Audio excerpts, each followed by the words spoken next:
Do you want to know all the missing information about the new UAE Personal Law considering joint custody, compensation, alimony? Don't go anywhere because this video is gonna be on the top of my videos. Don't miss it.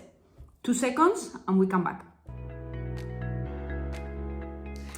Hello everyone, my name is Maria Rubert, lawyer and arbitrator with a base in Dubai in the UAE for the past 15 years. I'm happy to have in front of me the implementing regulations from back the new UAE Personal Status Law, Federal Law 41/2022 that came into effect in February 2023. We made a nice publication in March 2023, and if you are one of those that spoke to me over the last few months or weeks, I was explaining you there is still missing data. Why? For example, the law, Federal Decree Law 41/2022, was saying that alimony will be given and that implementing regulations will explain how this will be given. So now we have the implementing regulations that came into force at the end of 2023. Yes, so what's the name of these implementing regulations? The official name, if you want to Google it, is Cabinet Decision number 122 of 2023 on the implementing regulation of Federal Decree number 41 of 2022 that came into force in February 2023. Very good. So what are some of the aspects that needed clarification and light? Yes, joint custody. How was it going to be? If the parties do not agree? Because the law is very clear. If the parties agree, if the parties register a marriage agreement, the judges will follow the agreement. If there is not agreement, then the judge will need to decide. So these implementing regulations give us a bit of light as to what the judge can do. It gives us light, but also it gives us light that brings us to dark. I will jump into it. So custody, for example, this is very important. The federal law, the new UAE Personal Law, stated that men and women are equal. So they are equal to receive wills, to become beneficiaries of a will, to give testimony, also for joint custody. So the rule now is joint custody, yes? But now, from Monday to Monday, from Friday to Friday, from 1 Monday to 2 Mondays later, 1 month each, how is this going to be organized? So the law now clarifies, and it says that if the parties do not agree, it will be weekly or bi-weekly or monthly, or any other engagement that could fit the circumstances of those spouses, right? That with respect to joint custody. Also, what the implementing regulations say is that from the moment the joint custody starts, the kids will not be able to travel without a court order if the parties are not in agreement. But of course, when you go to the airport, they don't know if you are in agreement or not. So it also says, the implemented regulations, that from that moment, either a spouse, either parent can ask for a travel ban on the kids. So the kids won't be able to leave the UAE without the agreement of both spouses, of both parents. Yes? Very good. What other concept needed clarification? The law, UAE Federal Law, the new Personal Status Law, said that wives could pursue alimony.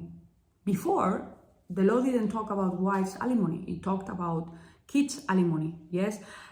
In parallel, however, because the mothers always kept the custody until a given age, but for boys and girls, they were supposed to be maintained, because otherwise, how are they gonna keep?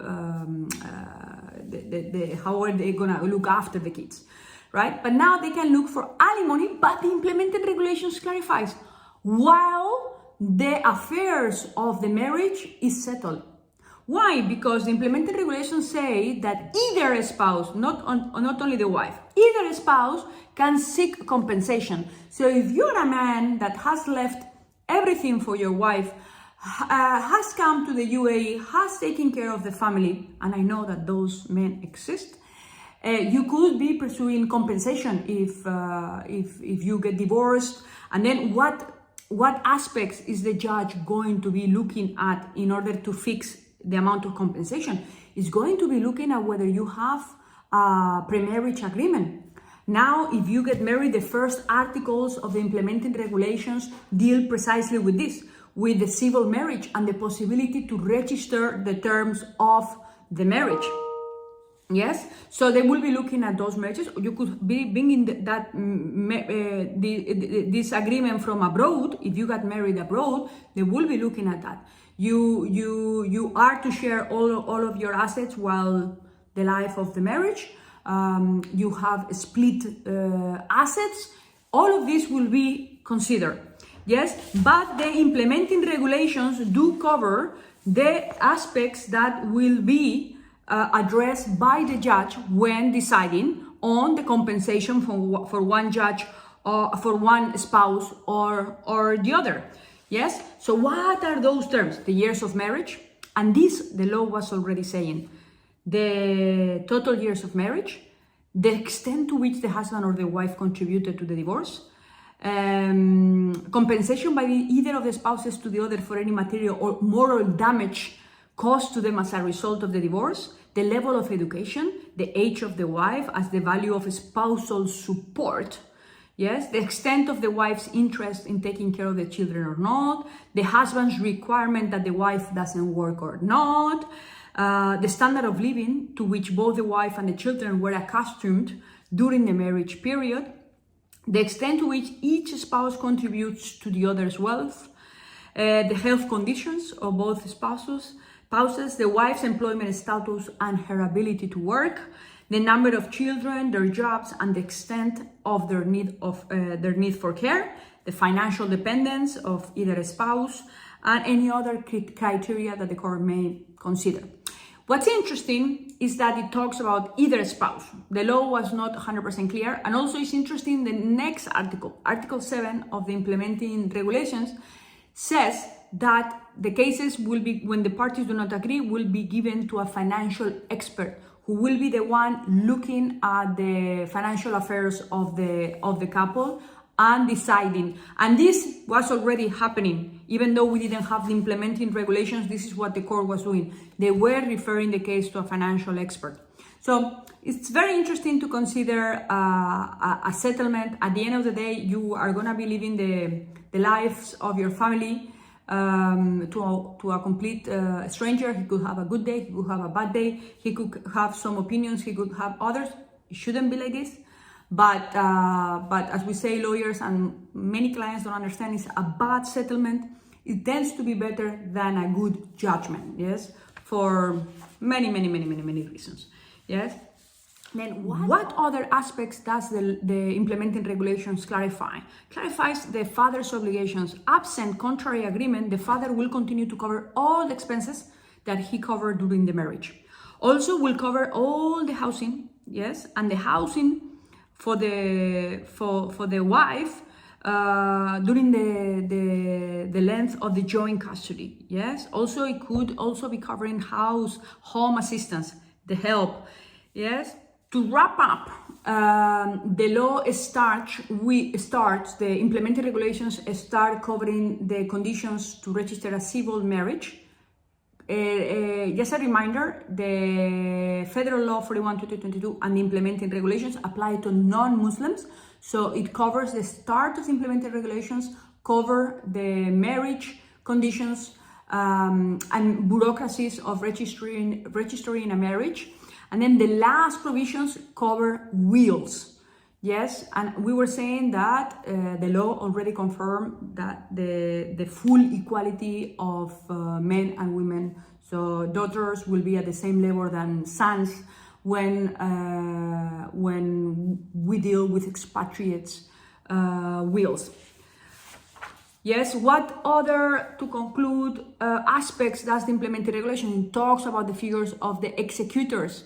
So when you read about the new full testamentary freedom wills that will be done and registered, with the UAE authorities reminds us a lot of the DIFC wills, where the figure of the executors are very important. And I think they are very important because at the end of the day, we are all expatriates that are here many times alone. So having someone that knows or wishes appointed, it's of great help to family that may not be in the UAE, and may not know anything about the UAE, where to go, where to start.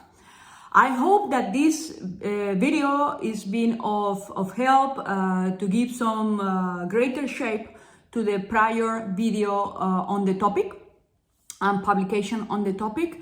Obviously, I remain at your entire disposal for specifics. If you have learned a little bit, if it has been of some guidance, please do like it. Please do subscribe to my channel to get to new information as soon as it is out, and follow me on social media, so you can also learn about legalities and other aspects of my day-to-day on the side of my YouTube channel. Thank you so much for your loyalty. I enjoy so much preparing all these videos, and I look forward to general questions that may be of help to others in your same situation. So do not be shy, shoot me questions. I appreciate it. Thank you very much.